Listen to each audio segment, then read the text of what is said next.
when I was little, this was all so much fun, like. But then when I got bigger, it wasn't so much fun. And then when I was finally old enough that I could have stopped acting if I wanted to, like, my parents couldn't have forced me, I was obsessed with it. I mean, the smell of dust and makeup and chalk in the backstage of a theater it's so much more real to me than my own bedroom. My parents made sure of that. They dragged me to shows that were written when they were kids, like revivals, they called them. Well, you practically had to revive me after I saw one. Like Oklahoma, because it was so boring. But they said if I wanted to be a really big movie star, I had to pay my dues on stage. All the huge actors did, they said. They loved the stage. For me, until I got used to it, I couldn't understand how you wouldn't go bonkers saying the same words over and over.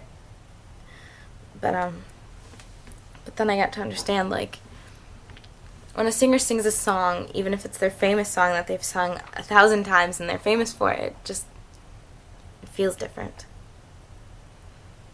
And people go crazy over you. That's what you want, even more than the money. There's nothing like people going crazy over you. My mom used to tell me how she and her two sisters, Maggie and Marjorie, would go to every Broadway show when it opened. They'd go with their grandmother and they would sit in the cheapest seats, and how her grandmother taught my mom to play the piano even though she can't do it anymore. And I don't know. When I was little, before I was addicted to all the applause and the attention and everything, I kind of think my mom was addicted to it for me. She was going to be an actor when she was young, but I picked up that her parents made her get married instead. So she got married like 4 months after she met my father. You had to then, if you were pregnant. Her other sister was going to be a dancer, but something happened and she quit.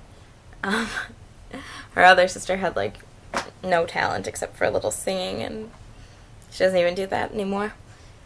And she wound up as a biology professor. See, if you don't care about what my mother cares about, you don't count. Like, her sister, who my mom calls the frog dissection queen, doesn't count. Even though she used to sing. It was Aunt Maggie's choice to quit, that's why.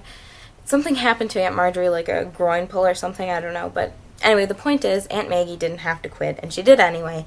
And if you have the gift and you just quit, then you don't count. No, I don't count. Which makes no sense, right? Because it wasn't really my decision.